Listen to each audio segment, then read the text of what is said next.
Hi, hello, and welcome again to our class in Purposive Communication. We are now on the fifth module, okay?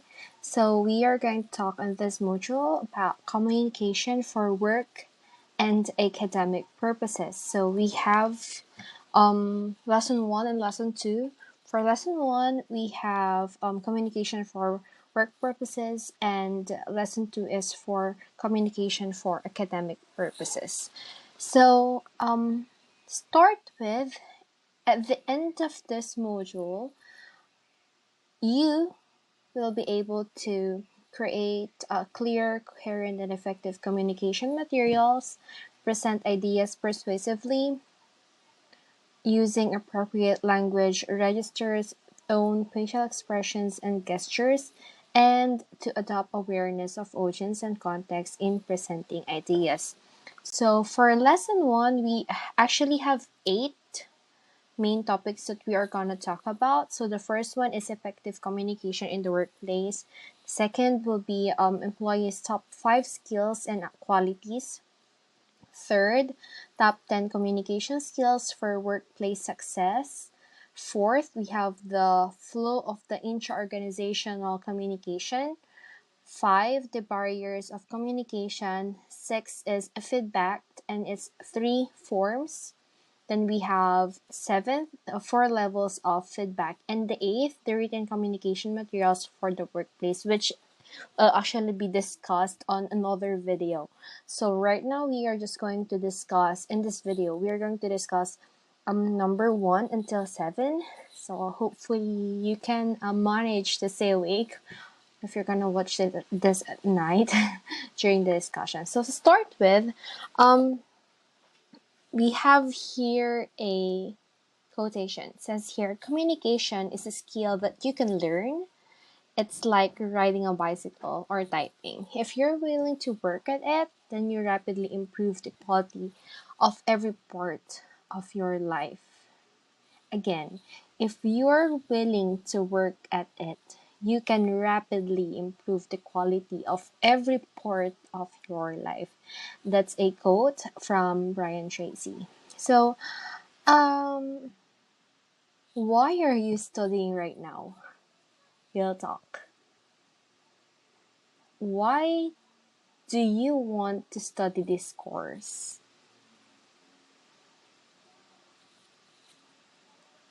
Only you can answer that, right? So maybe your main goal or the reason why you are studying is to actually be able to find a job that will sustain you and your family. Thus, school deems you or university. And the lessons that you are learning while you're studying are actually preparing you for that. And unlike any other skill that you have been learning, communication is something that you have acquired even before you entered school, right?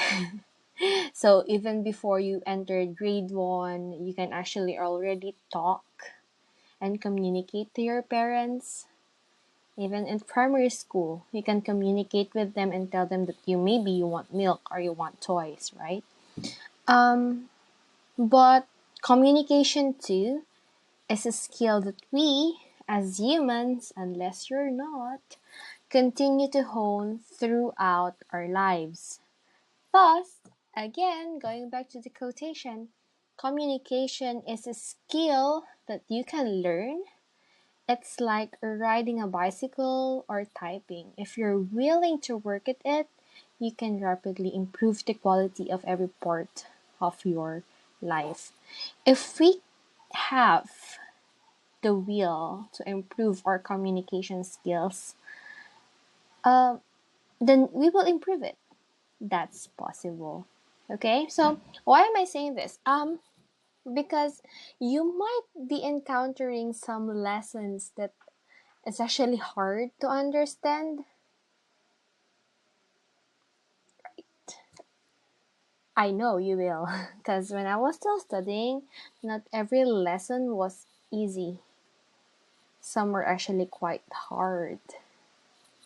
But again, if we have the will And if we are willing to work at it, then we can improve it. Now, proceeding to our next continuation of this lesson. Really, this is like the introduction, but yeah. So, communication occurs when understanding and information passed between the sender and the receiver. Okay, that's already I think integrated with our communication lessons that we had before. So how can we define effective communication in the workplace? This is more specific.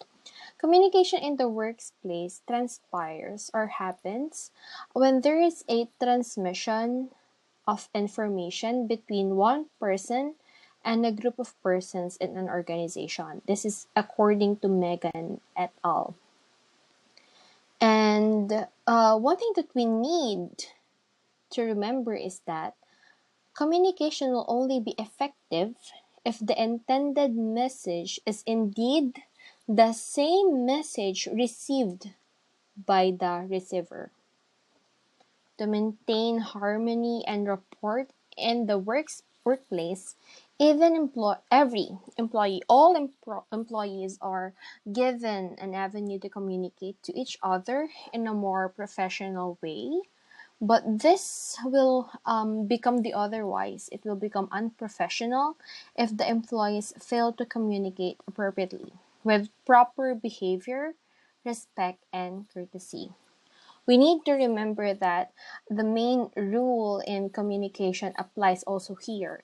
It's the communication does not occur until information and understanding passed between the sender and the receiver.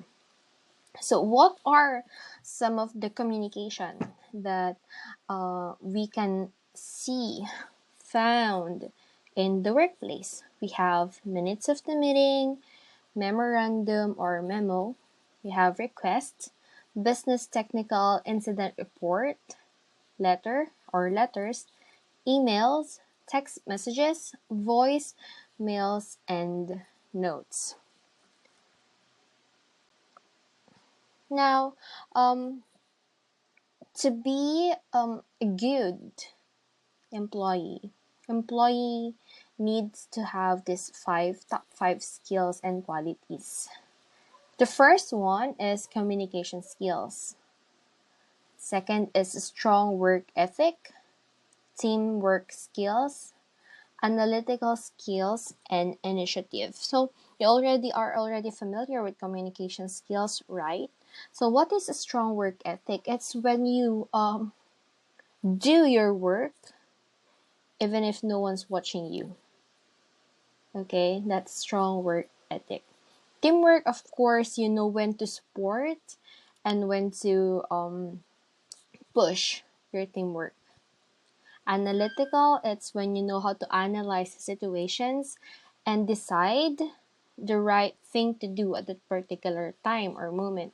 And of course, initiative, it's doing something even if you're not asked to, especially if it's for the benefit of the organization or the company you are working to. So these are the top five skills and qualities employees should possess. And this is actually some of the things that employers are even looking for their future employees in the company. So even now, if you're already working, then I suggest you study yourself, reflect, personal reflection, and see if you have these skills.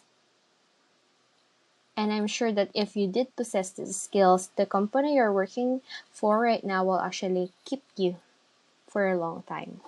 Okay, now what about the top 10 communication skills for workplace success? We have first, nonverbal communication. You are familiar with that, right? So that's your body language, this is your gesture, this is your facial expression when you are communicating. Then we have clarity and concision. Yeah, concision. We have the third one, friendliness. Fourth is picking the right medium. Five is feedback. The sixth is confidence. Seventh, respect. Eight is open-mindedness. Ninth is empathy. And then lastly, we have listening. So these are the top 10 communication skills for workplace success. And then yeah, this actually is a reminder for us that communication skills really is the outmost, this is the most priority in the workplace. Okay, so aside from possessing these skills and qualities, then under communication skills you also need to cultivate these skills in order for your communication skills to be effective in the workplace, and it will actually aid the company for its success. Now we are going to discuss next the workflow of the intra-organizational communication in the workplace. Lee Iacocca, an American automobile executive, said that you can have brilliant ideas, but if you can't get them across, your ideas won't get you anywhere. So you actually, according to this quotation, you actually need to get your ideas across, your message across, in order for it to be effective, in order for it to happen, right? So in the workplace, we have this four flow of communication. We have the upward flow, the downward flow, the horizontal flow, and the diagonal flow. So we are going to discuss them one by one. So first, we have the upward flow. When we say upward flow, the goal of this flow is to actually provide managers with the information to make decisions, identify problem areas, collect data for performance assessment, determine staff morale, and reveal employees' thoughts and feelings about the organization. So the command here is that the subordinates can use this flow in order to communicate their problems and performance to their superiors and share in the decision making. So if you can see the illustration here on the screen, so we have from the subordinates down up to the top. Okay, so we have here from the subordinates to its immediate superior, and then for the immediate superior, it's immediate superior until the top, which is the most superior, I guess. So that's the upward flow. Yeah.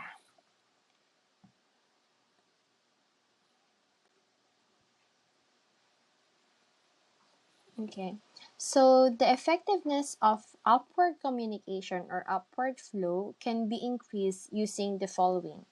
So first, we have the grievance procedure. This is an appeal upward beyond their immediate superior, and this protects the individual from the arbitrary action of their direct supervisor and encourages communication and about complaints. So, for example, if the subordinates have problems or even complaints, they can use this communication to forward a report, grievance report, or even a letter to its superior. Okay, so they can actually like bypass their immediate superior and go to their immediate superior. Then we have the second one, the open door policy. So it's like love is an open door. Yeah, never mind. So yeah, open door policy. This is like something realistic. So sometimes some employers would open the door of their office in order to indicate that anyone can enter the office. Okay, so the open door policy, it's an invitation for the subordinates to talk to their superior. So sometimes it's like, again, I say physically observe, like the superiors who actually like open the door of their office, and it's like an indication that it's an open door, meaning you can just enter and tell me your problems, kind of thing. Or sometimes they would just announce it. So like maybe the boss or the superior might announce that, my door is open, you can just enter and tell me your problems, things like that. So that's open door policy. And then the third is counseling, questionnaires, exit interviews. These are administered by the Human Resource Department. So, the Human Resource Department of a certain organization can facilitate confidential counseling, maybe even administer attitude questionnaires, and of course, exit interviews. And informations or data obtained from these forms of communication can be used to make improvements for the company and even company's policy. And then we have the fourth, we have participative decision making techniques. So this technique uses informal involvement of the subordinates, quality improvement teams, and union management committees. Employees can make valuable contributions to the organization as they participate in the decision making. So sometimes when a company needs to decide something or an organization needs to decide something, they would actually like ask for the subordinates to actually give feedback or suggestions regarding to what the company needs to do to settle something. Okay. And sometimes this procedure or this technique is unique to every company. There are some who would prefer it like would discuss the problem of the organization in the open and ask for proposals on how to solve it. Others would float questionnaires. Others would like interview managerials or managers, and then the managers will tell the boss about the common opinion of the lower people, lower mass of the company. And then we have the last one. It's ombudsperson. So, the some some organization use an ombudsperson to provide outlet for persons who feel that they have been treated unfairly. One thing that we need to remember is that this ombudsperson or ombudsman is actually assigned by the government. So, why is that so? To avoid bias. Okay. And next flow, we have the downward flow. So, for downward flow, it involves the passing of information from supervisors to the subordinates. So again, can see here the arrow going down. So from the boss to the subordinates. So employees require this information for performing their jobs and for the meeting or for meeting the expectations of their managers. So this includes meeting with the employees, written memos, newsletters, bulletin boards, procedural manuals, and clinical administration or of information systems. So yeah. So any information that comes from the boss down to the subordinates is considered as downward flow. And downward flow is used by managers to aid these following purposes. So the first one is to provide feedback on the employee's performance. Second is to give instruction. And then third is to provide complete understanding of the employee's job as well as to communicate with them and maybe tell them the job related to the jobs in the organization. Like for example, for me, I am teaching you, but sometimes the organization or the university would require me to work for some other things. So the university would make a memo addressed to my dean, and then the dean would call my attention.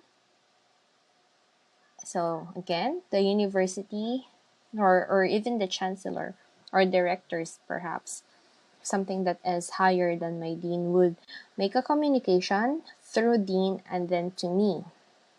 So that's from up, me from me the lowest part of this chart or organization chart will receive that communication. This is an example of downward flow.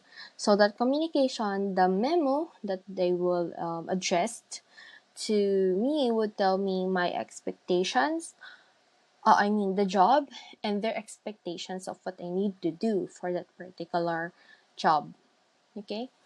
And then we have, actually, that's one of the reasons why sometimes can't meet you. Sometimes I'm hosting an event, being the tech support or secretariat for a webinar or seminar. Yeah, things like that. And yeah, the fourth one, it's to communicate the organization's mission and vision. For things we have philosophy, vision, mission, goals, and objective. That's a lot, I know, to the employees. And fifth, we have to highlight areas of attention and improvement. And then we have the horizontal flow. For horizontal flow, this is also known as the lateral communication. So this is the sharing of information among individuals at similar levels or rank.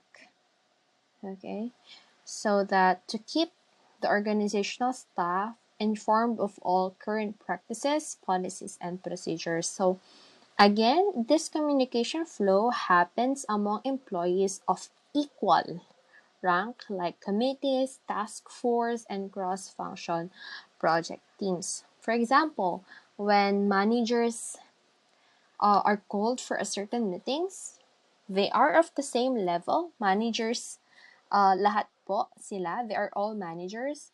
And what they're doing is lateral communication. If, again, the communication is at the same rank, same level, then that's lateral communication. I'm losing my voice. Oh my god. Okay. Let me pause this a while. Okay. And of course, the advantages of this flow is that first we have time saving. So if they communicate a certain procedure, a certain decision or policy among the managers, then the managers would be responsible for cascading that information. So it's time saving. Okay. And then we have time saving. So like instead of calling for another meeting for other employees of different rank, these managers will just be the person responsible to cascade that certain information. That's why sometimes the president, like here in the university, like sometimes they would just call the chancellors for a meeting, and these chancellors will have meeting, and then afterwards these chancellors will just cascade what they have talked about or the decision that they made during that meeting to the constituents of the certain campuses in our universities. It saves time. And then we have Second, facilitates cooperation of the task. So yeah, if there's a task, of course you need to talk about it, right? At your level, you are still student. So what you actually do is you are at the same rank. You're all students. So it's lateral communication because you have the same rank.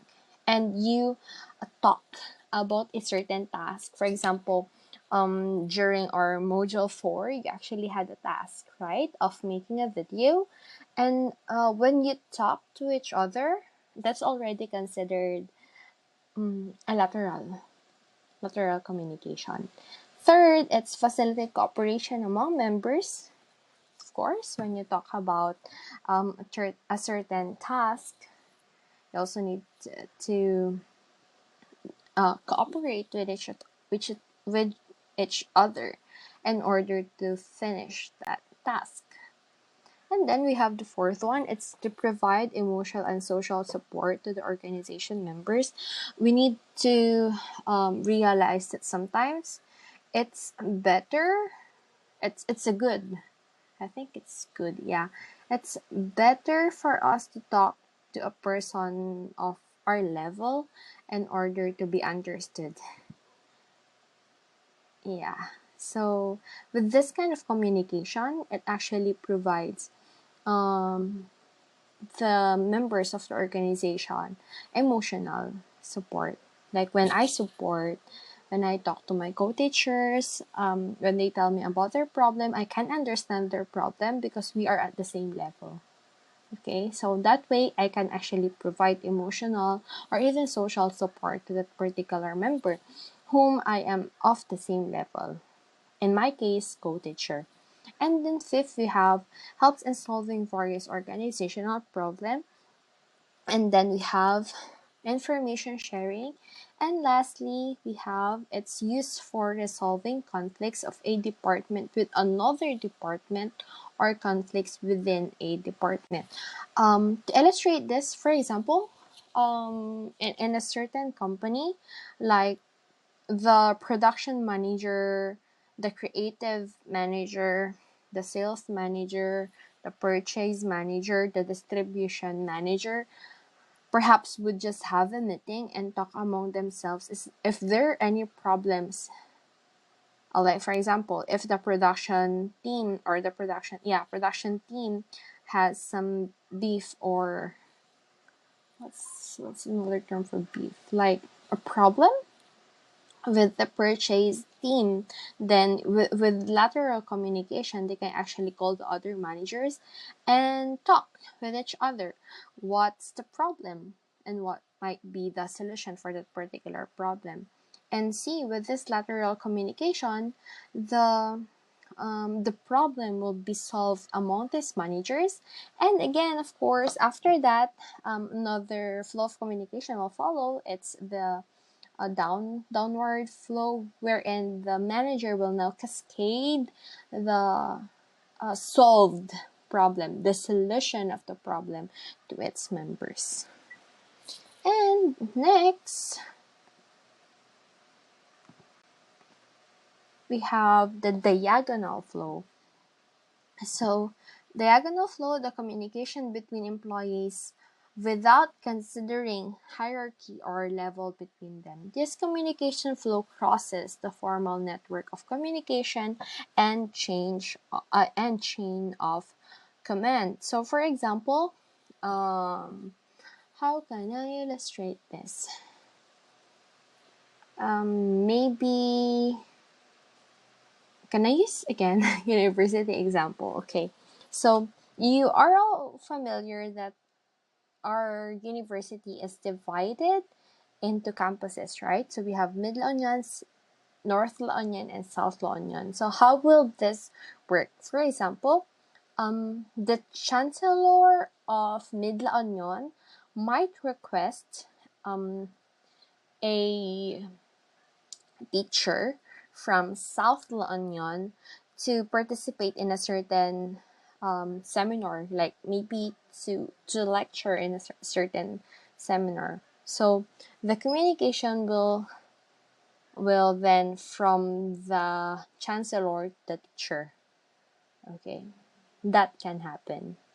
Or perhaps in like in a company, maybe let's use the example a while ago with the purchase manager.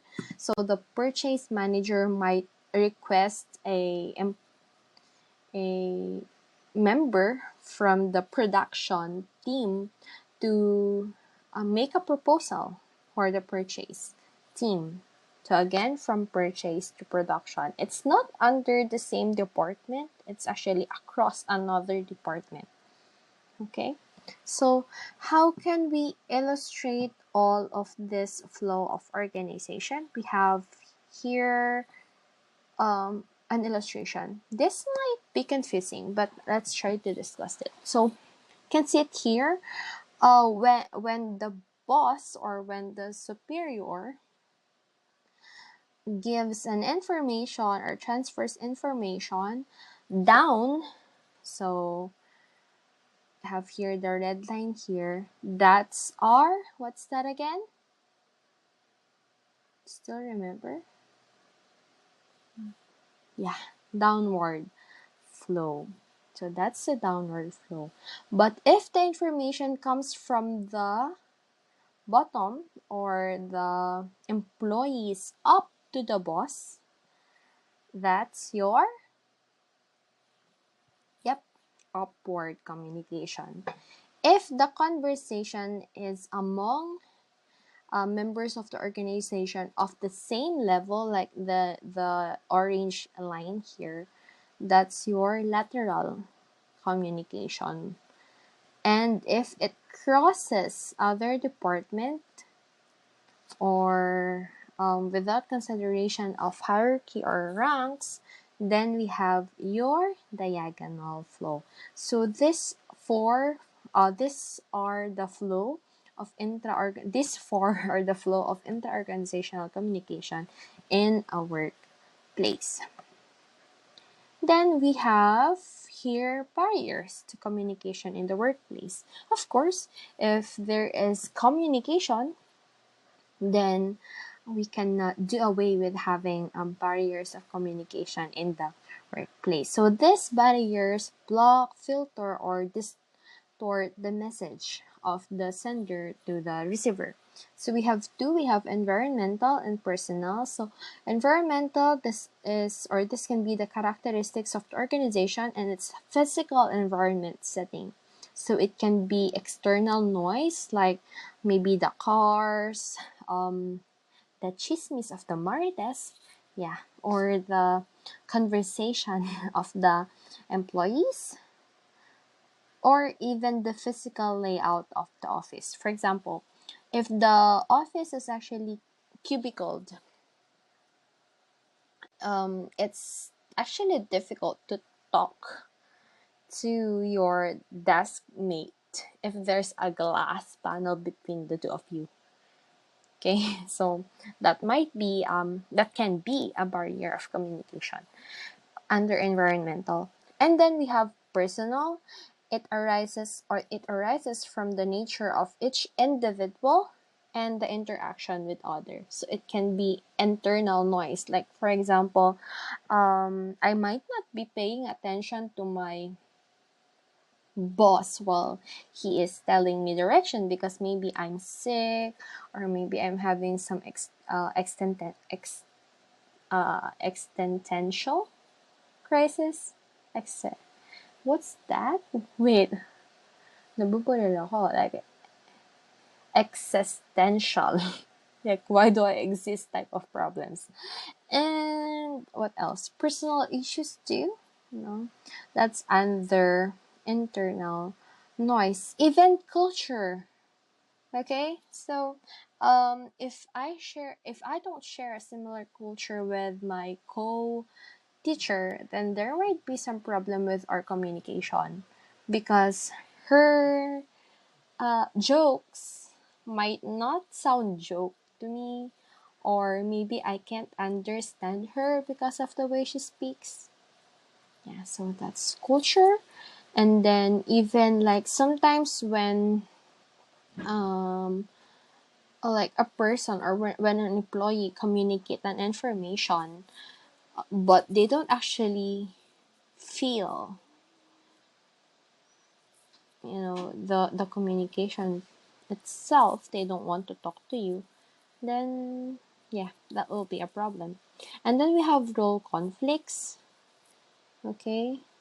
Because when your boss tries to talk to you, sometimes there are some misconceptions, like maybe you don't like really your boss. That's why you're already judging that person, or vice versa. The boss might not actually have a positive opinion about you.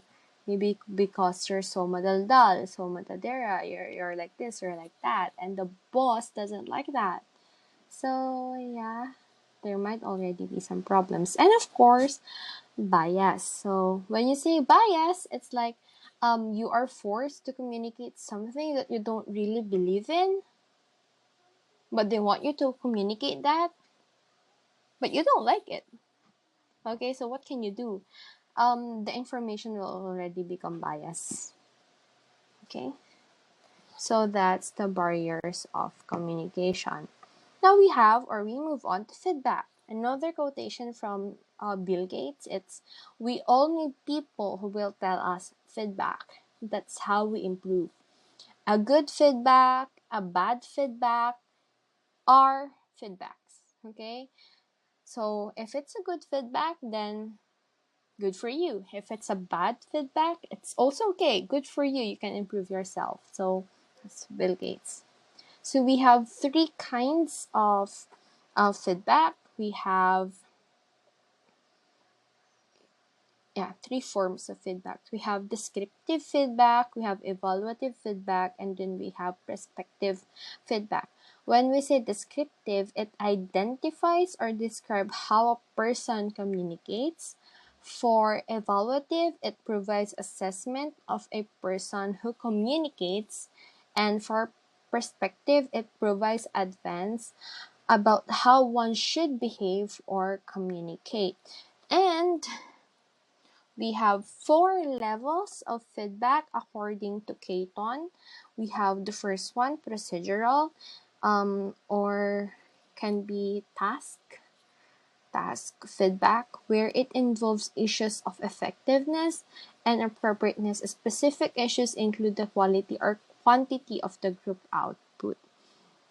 And then we have the second, we have the relational feedback. This level provides information about interpersonal dynamics between the group. So how you cooperate and perform with each other. And then we have individual feedback. It's to provide feedback that focuses on a particular member of a group. Like perhaps like maybe a focus on the best member of the group, or the member that got the attention. Yeah, that's individual. And then for group, it's uh, providing feedback that focuses on how well the group is performing as a whole group. And then we have written communication materials for the workplace. But again, I say we are going to discuss this on the next video. So I hope you did enjoy this discussion that we had for today. If you do have problems or questions, then you can actually ask them on our next meeting. So hopefully you can join me again for the next video on written communication materials for workplace. This is your teacher for purposive communications, Santara Vincala, now signing off. Thank you very much.